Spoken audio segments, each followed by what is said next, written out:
I was about 4 miles into my usual Sunday run when I heard somebody closing the distance behind me. Not just running in the same direction, gaining, fast.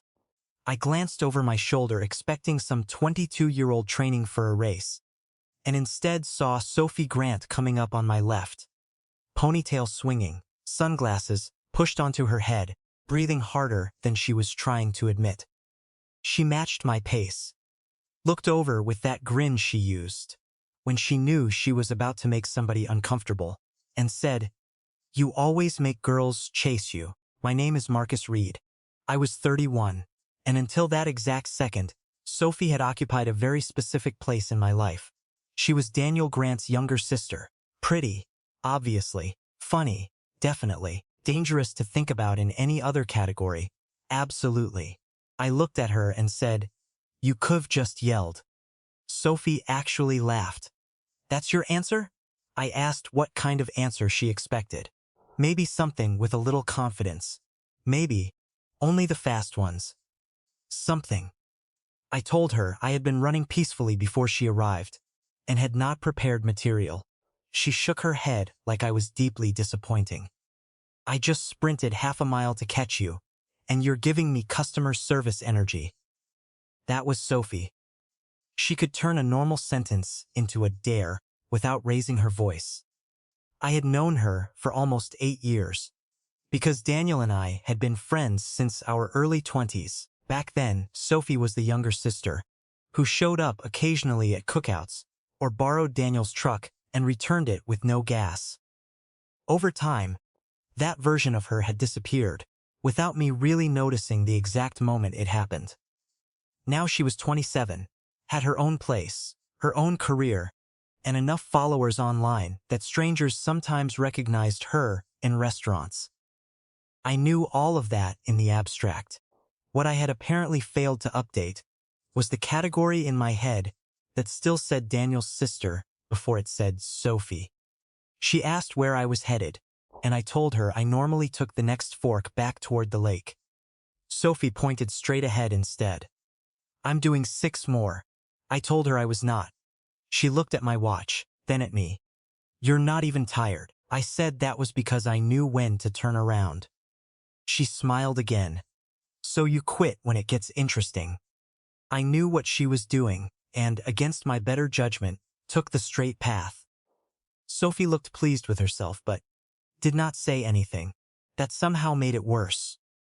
We ran together for another 20 minutes. And once I stopped trying to figure out whether every sentence had a second meaning, the conversation got easy. Sophie told me she had signed up for her first half marathon and was pretending the decision had been strategic, instead of something she agreed to. After 2 glasses of wine, I asked why she was running alone if she was training seriously.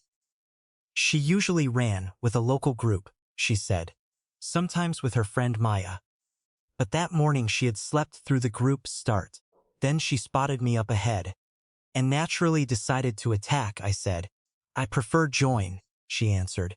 "You made it competitive by refusing to slow down." The strange thing was how different she felt without Daniel around.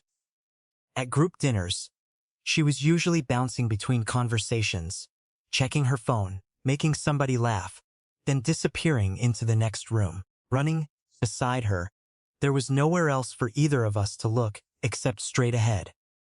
She talked about training, about how much she hated hills, about a brand trip she had just turned down because she was tired of traveling for work every other week.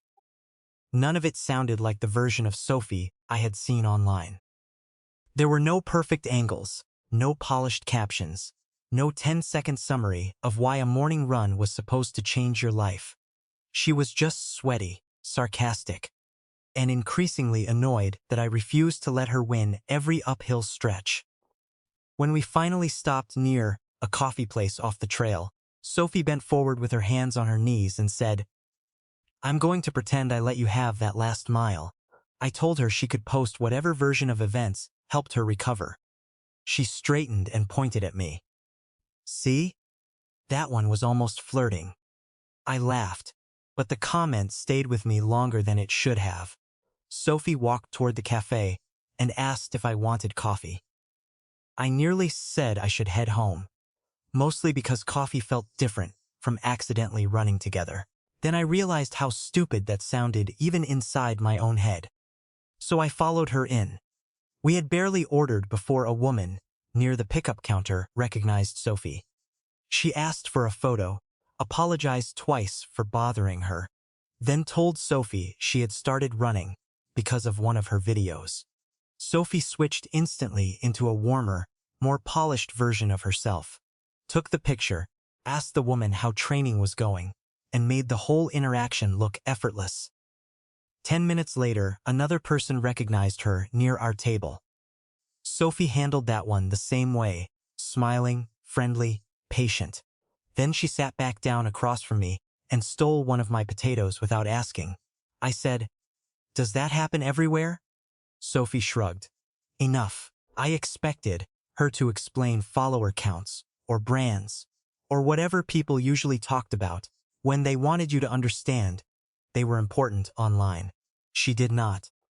She asked whether I still renovated houses with Daniel on weekends sometimes, then immediately corrected herself because she remembered I had stopped taking side jobs once. My contracting schedule got busier. That surprised me more than the strangers recognizing her. She remembered something I had mentioned months earlier at a barbecue where I barely remembered speaking to her. When we finished breakfast, Sophie checked her phone for the first time since sitting down. "Same route next Sunday?" she asked. I told her I had been running that route for 2 years, and technically she was the one who had invaded it. "Great," she said. "Then you already know where to be." I asked whether she was seriously scheduling herself into my Sunday morning after one accidental run. Sophie put her sunglasses back on and started walking backward toward the sidewalk. "Relax, Marcus. I said I'd probably be there." Then she grinned. "You're welcome to make me chase you again." I watched her turn toward the parking lot. And for the first time since I had known Sophie Grant, I had a problem with the label I had been using for her. Daniel's little sister did not usually sprint half a mile to catch me, spend 2 hours alone with me, accuse me of flirting, and then schedule a rematch. Either Sophie had changed the rules without telling me, or I had been following rules that no longer existed. By the time I got home, I still had not decided which possibility bothered me more. I told myself I was not going to think about Sophie's comment for the rest of the week, which meant naturally I thought about it every time Sunday came up on my calendar. By Saturday night, I had already decided I would run the same route at the same time, and I was annoyed at myself for pretending that decision had anything to do with consistency. Sunday morning, I reached the trail 5 minutes earlier than usual. Sophie was not there. I started anyway, mostly because standing around waiting would have made the whole thing feel like something I was not ready to call it. I had made it less than a mile when I heard footsteps behind me again. This time, I did not turn around immediately. Sophie came up on my right and said, "Wow, you really committed to the bit." I looked over. "What bit?" She smiled. "Making me chase you." I told her she was late. Sophie checked her watch and said she was exactly on time according to a schedule nobody had actually agreed on. I asked where Maya and the running group were. "Different route," she said. Then, after half a second, I picked this one. The answer was casual, but not casual enough to miss. She had a group she normally trained with, a friend who could keep her pace, and probably 20 other people online who would happily run beside her for a photo. She had still chosen my route. I did what I had become very good at doing around Sophie and pretended that information belonged in a neutral category. We settled into an easy pace, and the next few Sundays started forming a routine before either of us announced that one existed. Sophie would show up with a different complaint every week. One morning, I was apparently setting the pace too fast because I was desperate for approval. Another morning, I slowed down on a hill, and she accused me of patronizing her. When she beat me to a pedestrian bridge by maybe 3 feet, she lifted both arms like she had won Boston. I told her the victory would be reviewed for possible interference. She said, "Put it in your report, contractor." I had stopped correcting her that I did renovation work, not courtroom testimony. Some jokes were stronger if you let them remain inaccurate. What surprised me was how little Sophie used her phone during those mornings. The first week I assumed she was taking a break from work. By the third, I noticed it was deliberate. Her phone stayed zipped into the small running belt at her waist, unless she needed to check distance or answer something urgent. No filming the sunrise, no video of the trail, no quick story about Sunday training. For someone whose job depended partly on documenting her life, she was remarkably uninterested in documenting ours. One morning after we finished, we sat outside a breakfast place with coffee and breakfast tacos. I asked why she never posted the runs. Sophie looked genuinely confused. "Why would I?" I said. "Because people followed her for running content, among other things."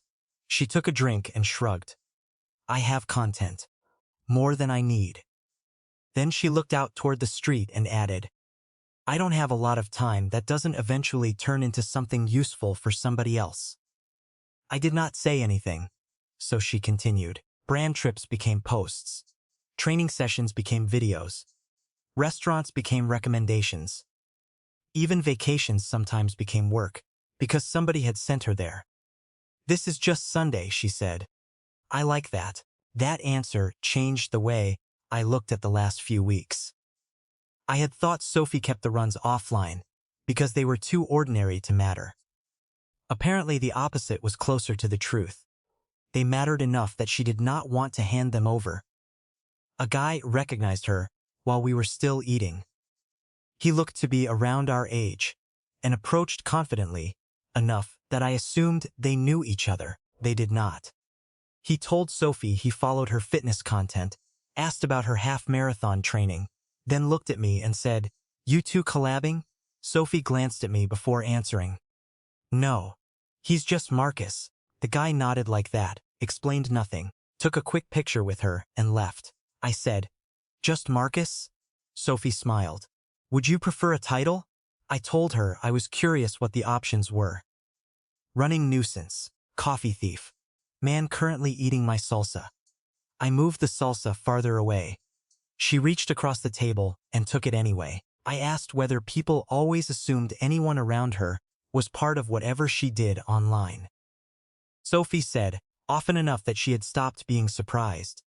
Then she added, "You're the first person who seems mildly disappointed when nobody recognizes you." I told her I had been working very hard on my anonymity. That morning stayed with me, because it was the first time I understood something about her that had nothing to do with attraction. Sophie was constantly visible, but that did not mean she was constantly known. People knew what shoes she ran in, where she traveled, what products she liked, what music she used in workout videos. They knew a lot of information. They did not necessarily know her. The version I had been running beside for weeks complained when her socks slid down, hated motivational slogans, before 9 in the morning, and once stopped mid-run because she saw a dog wearing tiny protective goggles. None of that seemed designed for an audience. The following Saturday, I looked at the weather and saw that the temperature was supposed to jump by mid-morning. Normally, I would have just started earlier. Instead, I opened Sophie's contact and stared at it longer than necessary. Until then, almost every next step had come from her. She had chased me down the first morning. She had suggested coffee. She had said she would come back. She had kept showing up. I had participated, sure, but participation and initiative were not the same thing. So I texted her. "New route tomorrow. 7 instead of 8. More shade. Try to keep up." Her reply came almost immediately. "Look at you making plans." Then another message appeared. "Knew you'd learn how chasing works eventually." I laughed out loud in my kitchen. The next morning, Sophie was waiting before I arrived. which she mentioned 3 separate times during the first mile.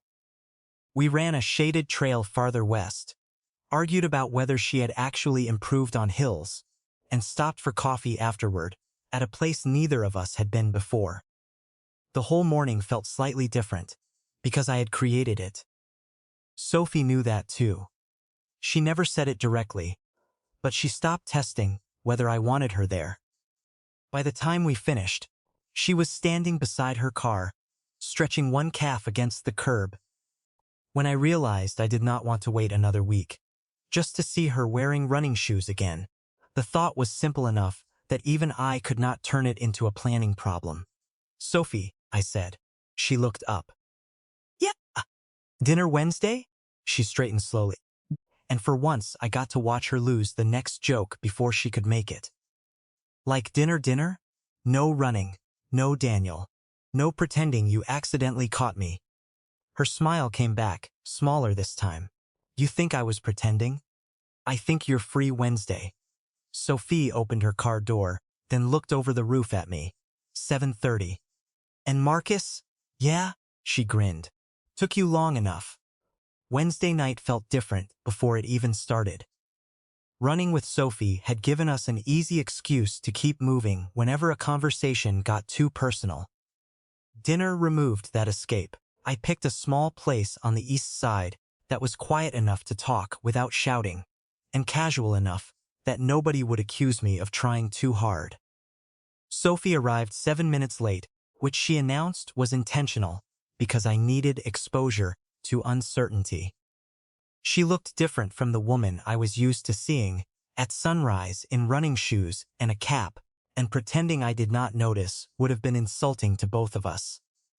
She caught me looking, smiled, and said, "Careful." That almost looked like interest. I told her I had been interested enough to invite her to dinner. "True," she said. "Only took a month." The teasing carried us through the first part of the evening, but there was a new awareness underneath it. Sophie was not Daniel's sister, who happened to be sitting across from me anymore. She was a woman I had deliberately asked out, and once I admitted that to myself, several things I had spent years refusing to notice became impossible to ignore.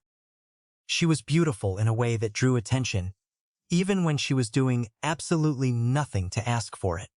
2 people looked over when she walked past their table.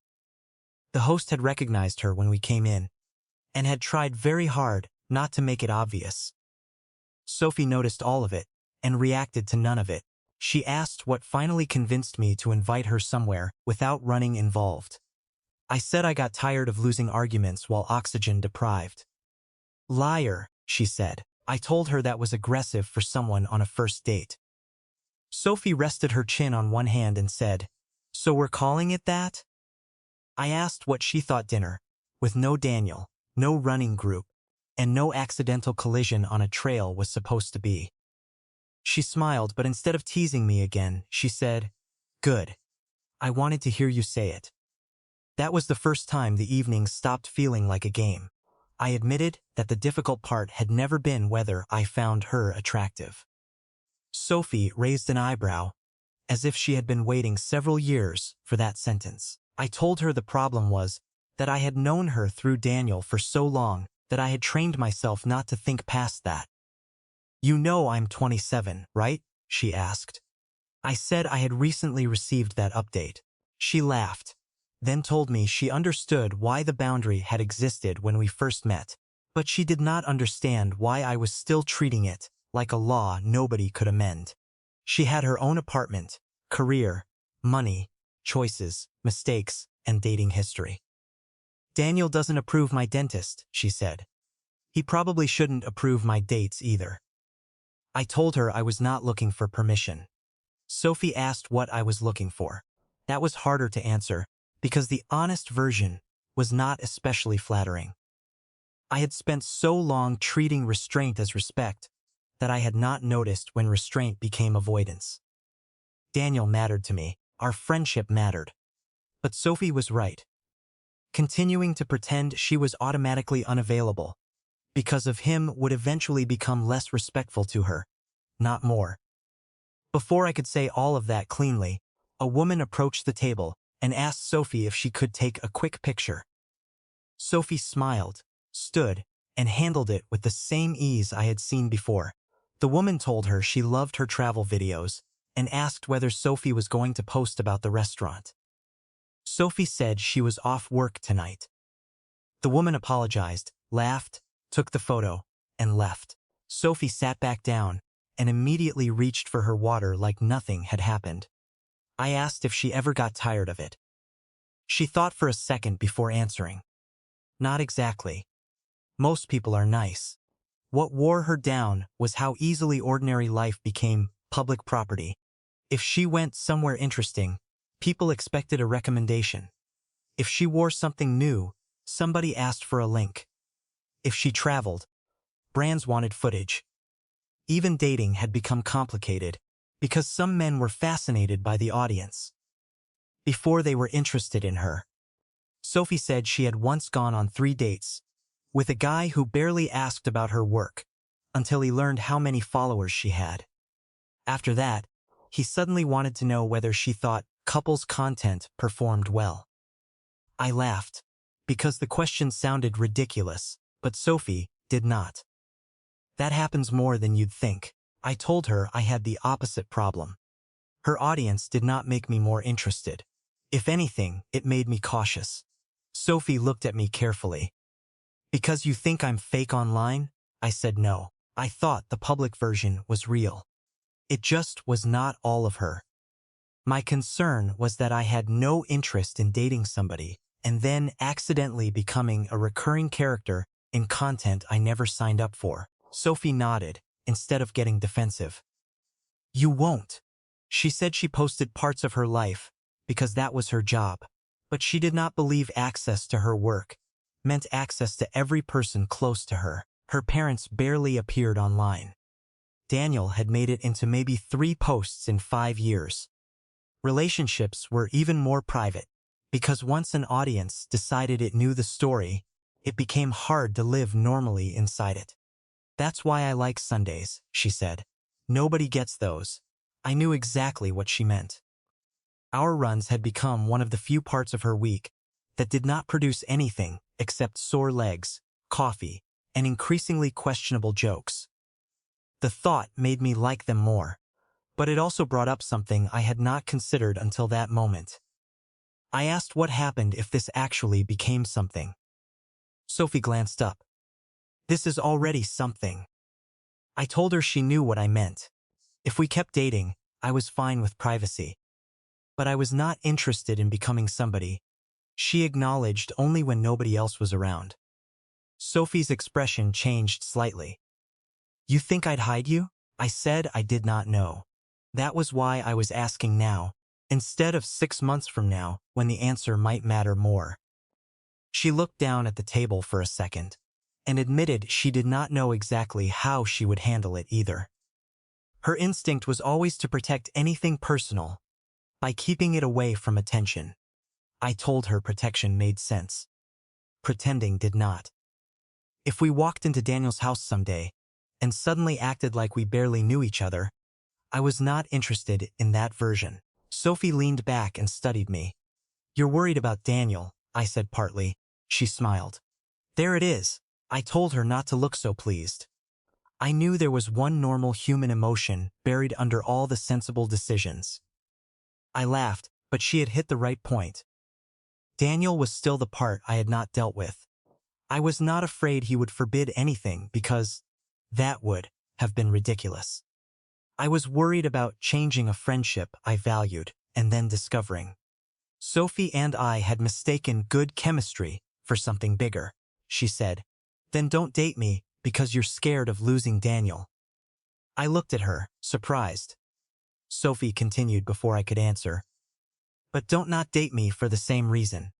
That was probably the most serious thing she had said to me since we started running together. And she did not follow it with a joke. She just let it sit there.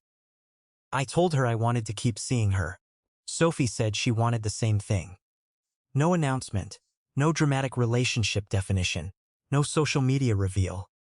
We were still figuring out what this was, but neither of us would pretend the date had not happened or hide behind Daniel if somebody asked a reasonable question. That felt simple enough until Sophie reached across the table and took my hand. "So," she said, "you finally caught up." I told her that was not how I remembered the story. She reminded me that she had literally chased me down the first morning. "Exactly," I said. "You started it." Sophie smiled. "And look at you now." A few days later, she sent me a message with a link to a charity half-marathon event happening downtown the following weekend. Sophie was one of the featured creators, working with the organizers, which meant cameras, sponsors, followers, and probably more strangers recognizing her in one morning than I had seen in the last month. Her message underneath the link was simple: "Come with me?" For the first time, Sophie was not inviting me into the quiet part of her life. She was asking me to step directly into the part everybody else could see. I said yes before I had time to overthink it. That was becoming a theme with Sophie.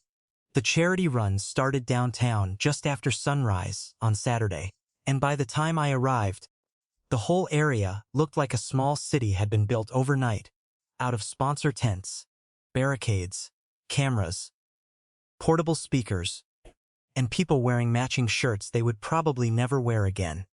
Sophie had been there since 5:30.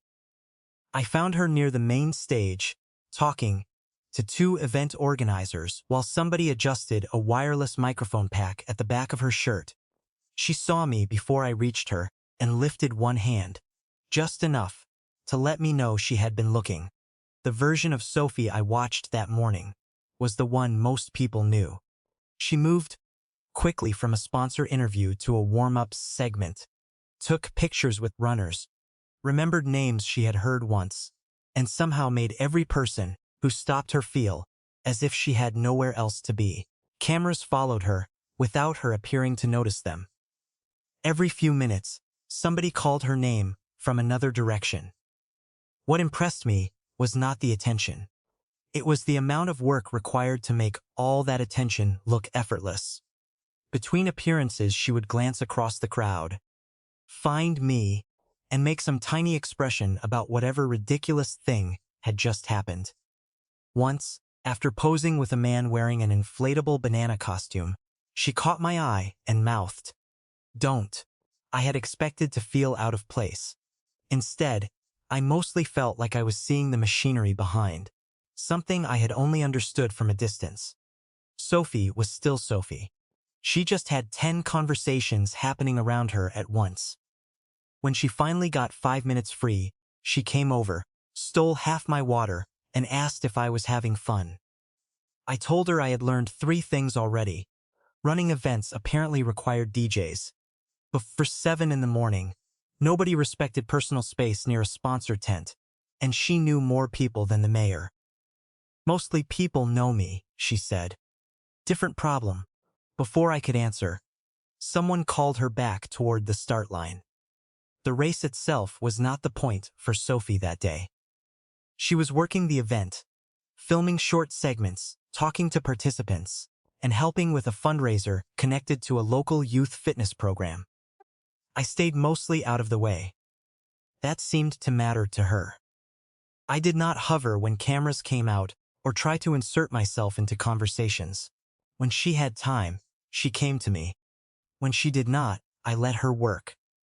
It was probably the least impressive behavior possible, but based on the way she kept finding me between obligations, I got the sense she appreciated it more than anything showier. The moment that changed the morning happened after the finish area started clearing. Sophie and I were standing near a barricade, eating bananas from a volunteer table, when a woman in running gear walked over. She knew Sophie well enough that there was no introduction, though I had never seen her before. They talked for a minute about the event. Then the woman looked at me and smiled. "So, is this the boyfriend?" Sophie reacted before either of us had time to think. "Marcus? No, he's one of Daniel's oldest friends." The answer came out smooth and automatic. The woman nodded, said something about finally meeting the mysterious Marcus she had heard mentioned before, then got pulled away by somebody from the event staff. I did not say anything immediately. Sophie did. That sounded bad. I looked at her. It sounded accurate 5 weeks ago. She winced. Yeah, I was not angry. That actually made the conversation easier. I knew why she had done it. She had spent years learning to answer personal questions in ways that gave strangers almost nothing to carry away. The problem was not that she had refused to introduce me as her boyfriend. We had not even used that word ourselves yet. The problem was that the category she reached for was the exact one we had spent weeks leaving behind. We walked away from the crowd and found a quieter stretch near the river. Sophie apologized before I asked her to. I told her I did not need an apology for protecting her private life. Then what bothered you? She asked. I said, you didn't protect what this is. You made it something it isn't anymore. She went quiet. I told her I had no interest in appearing in her posts, getting tagged, or becoming the guy people online had opinions about. I was perfectly happy being invisible to her audience.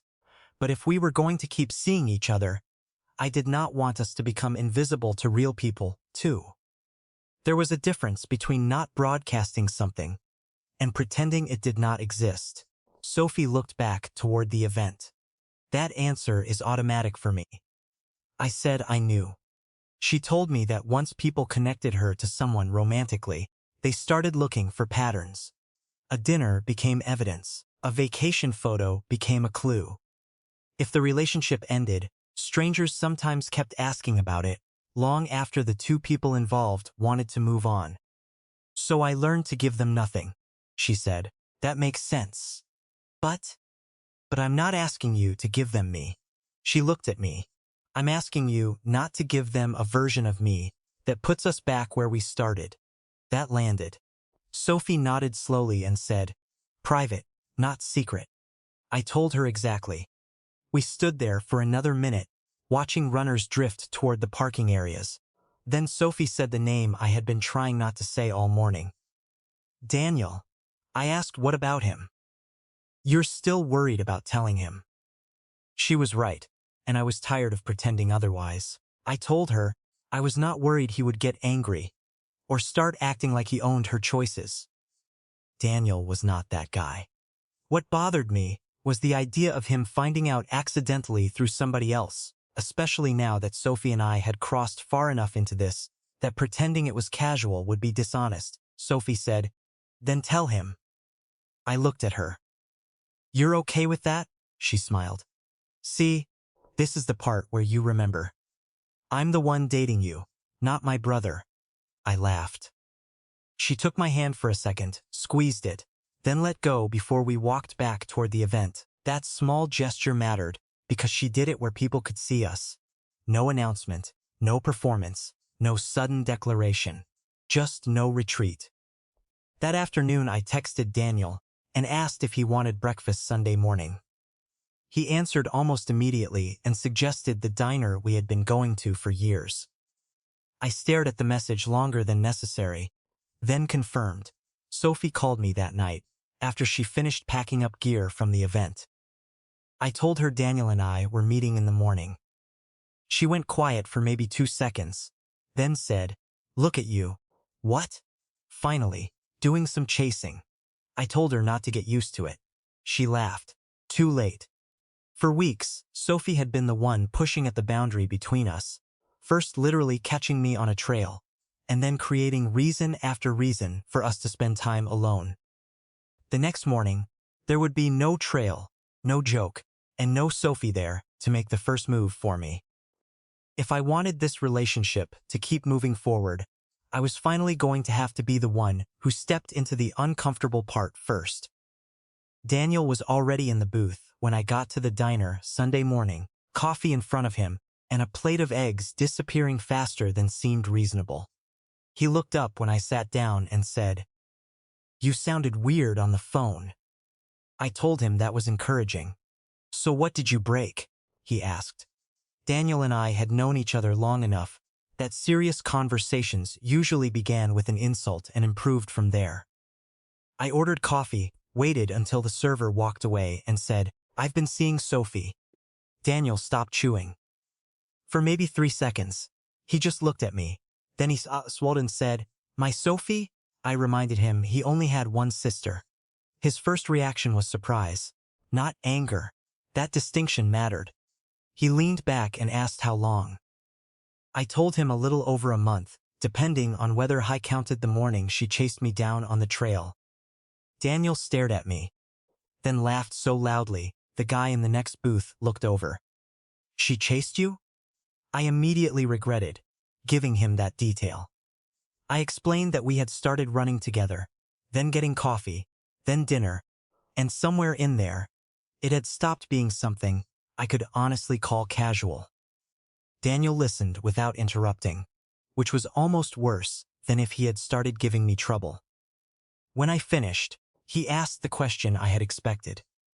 "Why are you telling me?" I told him because he was my closest friend, and I did not want him hearing it from somebody else, especially now that Sophie and I were seeing each other seriously enough that other people had started noticing. Daniel nodded once, then said, "Okay, that was it." I waited for the rest. There was no rest. "That's all?" I asked. He looked confused. "What do you want me to do? Challenge you to a duel?" I told him I did not want permission. Daniel said, "Good, because I wasn't planning to give you any." Then he pointed his fork at me. "She's 27, Marcus. She runs her own life better than I run mine." I said I knew that. "Do you?" he asked. The question irritated me because it was fair.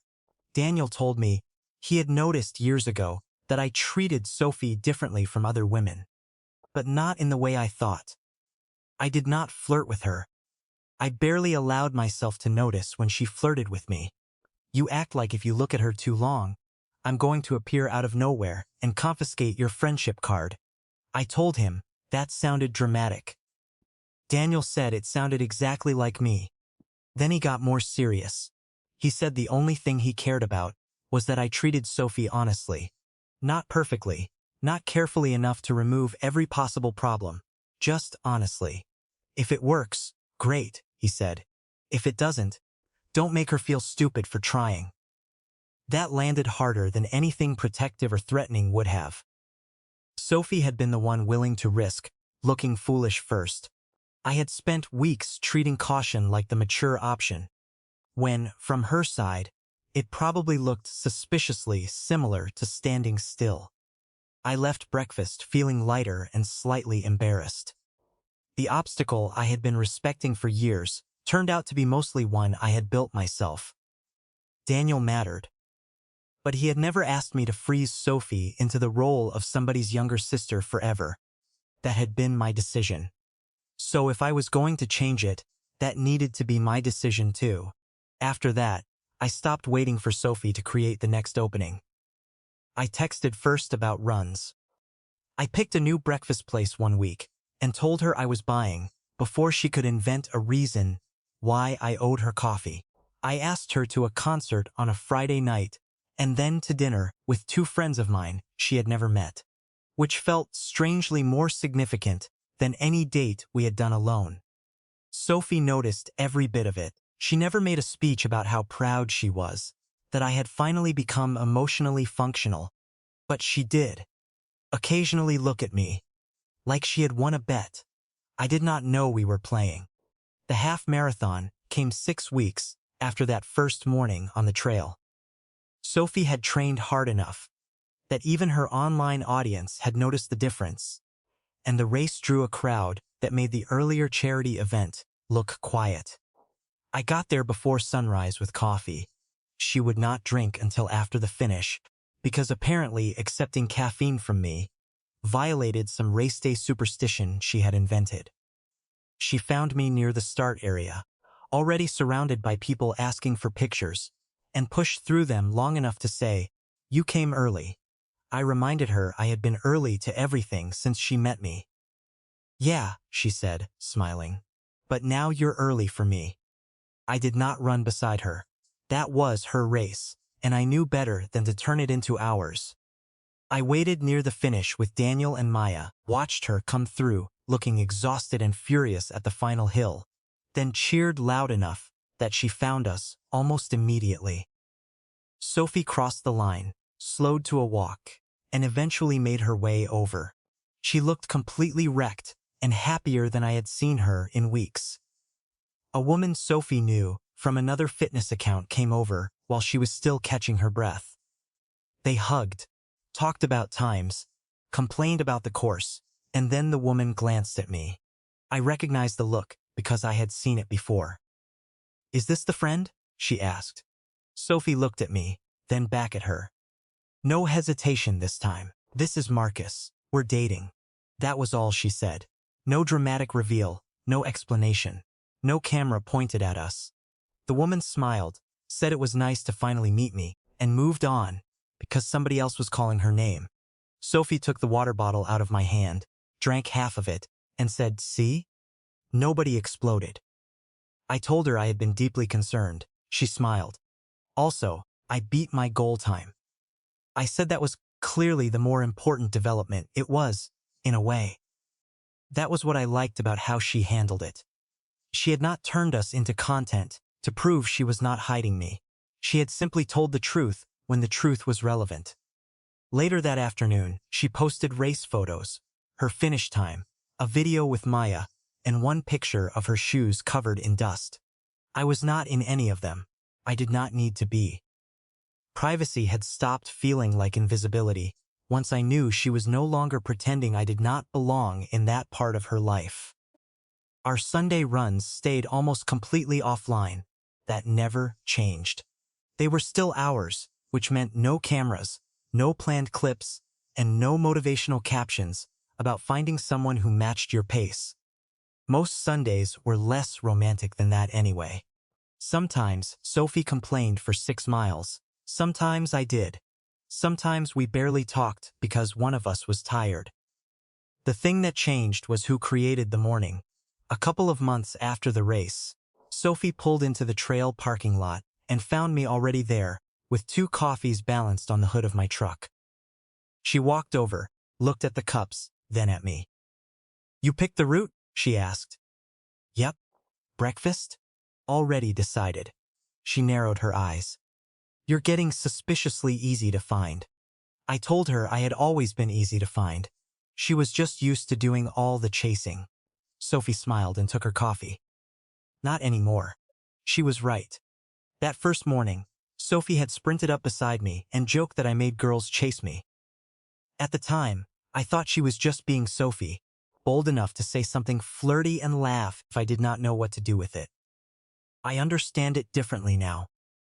She was giving me an opening and hoping I would eventually stop treating every boundary like a wall. Sophie never needed another man chasing her because she was beautiful, famous, or easy to notice. She already had more attention than she wanted. What she wanted from me was much simpler and much harder. She wanted to know whether I would choose her when nobody else was pushing me forward. Eventually, I did. If your best friend's sister started openly flirting with you, would you take the hint or keep the boundary in place? Tell me what you would do in the comments. And if you enjoyed the story, hit like and subscribe for more. I actually really enjoyed this one, and I think the biggest reason is that it didn't feel like one of those romances where 2 people meet and suddenly everything is intense for no reason. This felt way more believable to me. It was awkward, funny, a little frustrating, and honestly kind of sweet because Marcus and Sophie already had history before anything romantic even happened. That made every little change between them feel like it actually meant something. And I'm going to be honest, Marcus tested my patience a few times. I understood him. I really did. Dating your best friend's sister is one of those situations where, even if everybody involved is an adult, you know there's a chance things could get complicated. If the relationship goes badly, you're not just dealing with an ex. Now your closest friendship could get weird too. So I completely understood why he didn't want to rush into something just because there was attraction. But man, at some point I was thinking, Marcus, she likes you. We all know she likes you. You know she likes you. She probably knows that you know she likes you. Can we please stop pretending this is still some giant mystery? That was actually part of what made Sophie so likable to me. She wasn't sitting around waiting for Marcus to magically figure everything out. She had this playful confidence about her where she was willing to push him a little, but she never came across as desperate. There's a difference. She wasn't begging for attention. If anything, she already had more attention than she wanted. What she wanted was specifically his attention. And I think that's what made the story work for me, because once you understand that, the whole thing stops being about some attractive woman trying to get a guy to notice her. Marcus already noticed her. The problem was that he had spent so many years telling himself, that's Daniel's sister, that he almost couldn't allow himself to see the person standing right in front of him. I've seen people do that in real life too, not necessarily with a best friend's sibling, but just with relationships in general. Sometimes you make a rule in your head for a perfectly good reason, and then 5 or 10 years later the situation has changed completely, but you're still living by the old rule. And that's where I thought Marcus was interesting, because I don't think he was scared of Sophie. I think he was scared of what choosing Sophie might change. That's a very different thing. There was also something about Sophie's online life that I liked way more than I expected.